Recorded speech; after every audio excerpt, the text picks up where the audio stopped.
Hello दोस्तों, आपका स्वागत है आपके अपने यूट्यूब चैनल पर। तो दोस्तों चलिए आज की इस वीडियो में हम देखने वाले हैं सामाजिक विज्ञान कक्षा 6 8 ग्रेड अभ्यास पुस्तिका, जो आपकी वर्ष 2024 और 25 में गवर्नमेंट स्कूल द्वारा घर से दी जा रही है भरने के लिए। तो दोस्तों इस वीडियो में उसी बुक के सभी प्रश्नों का हल मिलेगा। तो यह देखिए प्रश्न नंबर 1 है। ये क्या हो जाएगा आपका प्रश्न नंबर 1।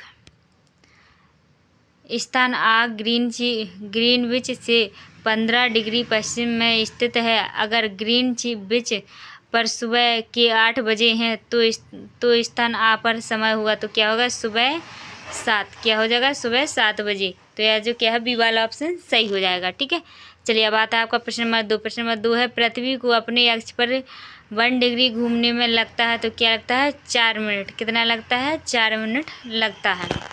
चलिए अब आता है आपका क्वेश्चन नंबर 3। तो क्वेश्चन नंबर 3 देखिए क्या है। अगर भारत में प्रातः के 11 बजे हैं तो वह समय लंदन का क्या होगा? तो इसका जो आंसर है क्या हो जाएगा?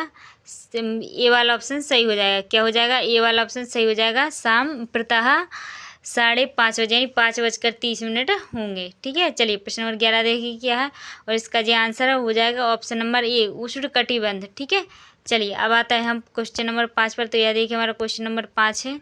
ग्लोब को 2 बराबर भागों में बांटने वाली काल्पनिक रेखा है तो कौन सी है? सी वाला ऑप्शन सही हो जाएगा, विषुवत। क्या है? विषुवत रेखा। चलिए अब आता है आपका क्वेश्चन नंबर 6 आता है आपका क्वेश्चन नंबर। तो हम क्वेश्चन नंबर 6 में देखेंगे। नंबर 6, रिक्त स्थान की पूर्ति कीजिए। तो इसका देखिए क्या है? ए बी सी डी और ई हो जाएगा। ठीक है, क्या हो जाएगा? ए बी सी और डी हो जाएगा। ठीक है, चलिए अब आता है आपका क्वेश्चन नंबर 7 है। ग्लोब की कोई 2 विधियां लिखिए। तो ग्लोब की कोई दो विधियां लिखना है तो इसका ये आंसर देखिए क्या हो जाएगा। विशेषताएं देखिए। नंबर 1, ग्लोब विभिन्न आकार एवं प्रकार के हो सकते हैं। दूसरा, ग्लोब स्थिर नहीं होते हैं। ठीक है,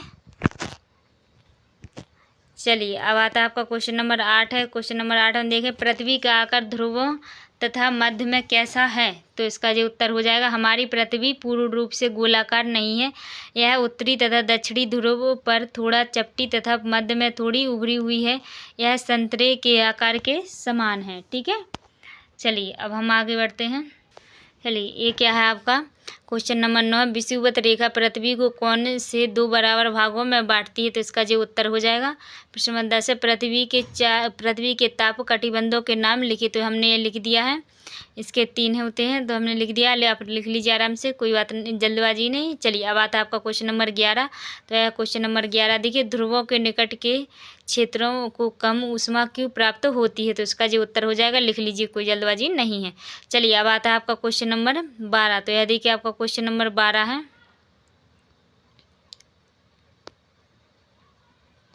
क्वेश्चन नंबर 12 हो जाएगा, जी इसका आंसर हो जाएगा, लिख लीजिए आप।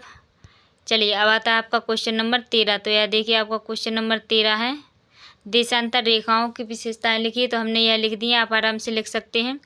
चलिए अब आता है आपका क्वेश्चन नंबर 14। तो यह देखिए आपका क्वेश्चन नंबर 14 है, ग्लोब से किसी स्थान की स्थिति का पता कैसे लगाया जाता है? तो इसका जो उत्तर हो जाएगा, लिख लीजिए।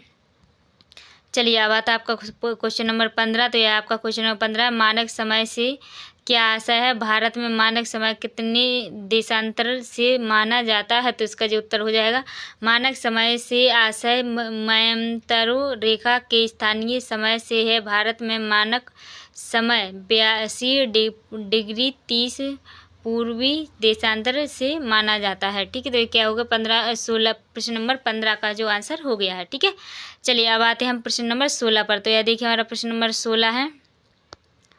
प्रश्न नंबर 16 हो जाएगा और ये जो इसका डायग्राम हो जाएगा, चित्र। ठीक है, तो चलिए दोस्तों यह जो प्रश्न नंबर 16 तक कंप्लीट हो चुके हैं। तो हम इसी के साथ में वीडियो का एंड करते हैं। और अगर आपको हमारी वीडियो अच्छी लगी तो जल्दी से वीडियो को लाइक और शेयर कीजिए। और अगर चैनल पर नए हैं तो जल्दी से चैनल के लिए सब्सक्राइब कर लीजिए। चलिए दोस्तों मिलते हैं अगली वीडियो, जब तक के लिए जय हिंद जय भारत।